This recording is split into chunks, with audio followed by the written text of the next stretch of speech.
सबसे पहले हमारी नई आने वाली वीडियो को देखने के लिए हमारे चैनल को लाइक और सब्सक्राइब करें और बेल आइकन को दबा दें ताकि हमारी नई वीडियो आप तक पहुंच सके। अलिफी, अब कहानी शुरू करते हैं। ये कहानी बहुत ही रोमांटिक्स और दिलकश कहानी है। उन्वान, मोहब्बत की सरगोशियां। हिस्सा अव्वल, पहली मुलाकात। रात के वक्त जब पूरा गांव नींद की आगोश में था, चांदनी दरख्तों की टहनियों से छन कर जमीन पर फैल रही थी। इस खामोशी में सिर्फ हुआ के हल्के झोंके और कहीं दूर बहता हुआ नदी का पानी सुनाई दे रहा था। सारा अपने कमरे की खिड़की से बाहर देख रही थी। इसकी आंखों में ख्वाब थे, दिल में सवालात और ज़हन में एक ही तस्वीर, हमजा की। हमजा जो शहर में पढ़ता था, कुछ दिनों के लिए गांव आया हुआ था। सारा की खाला का बेटा, बचपन में जिसके साथ वो खेलती रही, मगर अब दोनों एक दूसरे के लिए अजनबी हो चुके थे। बचपन की शरारतें और बेफिक्री कहीं खो चुकी थी और उनकी जगह एक अजीब सी उलझन और खिंचाव आ गया था। हिस्सा दुवम, मोहब्बत की आहट। गांव में शादी की तैयारियां जोरों पर थीं।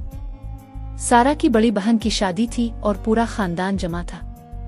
सारा अपनी सहेलियों के साथ हंसी मजाक में मसरूफ थी कि अचानक इसकी नजर हमजा पर पड़ी। वो सफेद करते में मलबूस था, चेहरे पर हल्की दाढ़ी और आंखों में एक गहरी सोच थी। सारा की सांसें रुक सी गईं। क्या ये वही हमजा था जिसके साथ वो दरख्तों के नीचे दौड़ती थी, जिसके साथ वो नदी के किनारे बैठकर कंकर फेंका करती थी? शादी के हंगामे में दोनों की नजरें कई बार मिले, मगर जुबानें खामोश रहीं। हर बार जब सारा हमजा के करीब आती, इसका दिल तेजी से धड़कने लगता।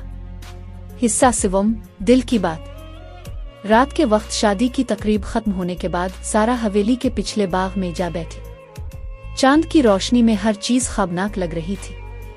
वो खुद से लड़ रही थी, अपने जज्बात को समझने की कोशिश कर रही थी।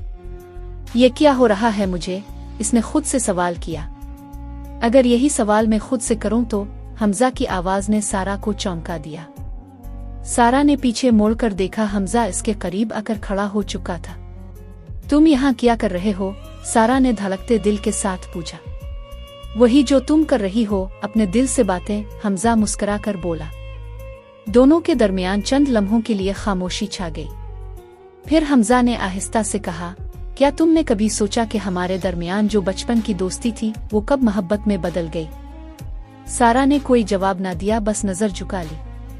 मैं तुमसे मोहब्बत करता हूँ सारा, हमजा की आवाज में सच्चाई थी। सारा का दिल चाहा कि वो फौरन हाँ कह दे, मगर समाज, खानदान, रिश्ते, सब कुछ उसके जहन में घूमने लगा। हिस्सा चहारुम, आजमाइश का वक्त। मोहब्बत कभी आसान नहीं होती और सारा और हमजा के लिए तो बिल्कुल भी नहीं। जब सारा की वालिदा को इस मोहब्बत का पता चला तो वो बहुत परेशान हो गई। ये कैसे मुमकिन है? खाला और भांजे का रिश्ता मुकद्दस होता है, उन्होंने सख्त लहजे में कहा। सारा खामोश रही, मगर उसके आंसू उसकी बेबसी बयान कर रहे थे। दूसरी तरफ हमजा के वालिदैन भी इस रिश्ते के खिलाफ थे। उन्होंने इसे समझाया कि यह रिश्ता खानदान के उसूलों के खिलाफ है और इसे भूल जाना ही बेहतर होगा। हिस्सा पंजुम, मोहब्बत अजुदाई। कई दिन तक सारा और हमजा के दरमियान कोई बात नहीं हुई। दोनों अपनी मोहब्बत और खानदान की इज्जत के दरमियान फंस चुके थे। एक दिन हमजा ने सारा को आखिरी बार मिलने के लिए नदी के किनारे बुलाया, जहां बचपन में वो दोनों खेलते थे। सारा, अगर तुम कहो तो मैं इस मोहब्बत को भूल जाऊंगा, मगर सच ये है कि मैं तुम्हें कभी भला नहीं पाऊंगा। सारा, मोहब्बत छोड़ देना आसान नहीं होता हमजा, मगर शायद ये हमारा मुकद्दर नहीं थी। हमजा ने सारा का हाथ थामना चाहा, मगर फिर रुक गया।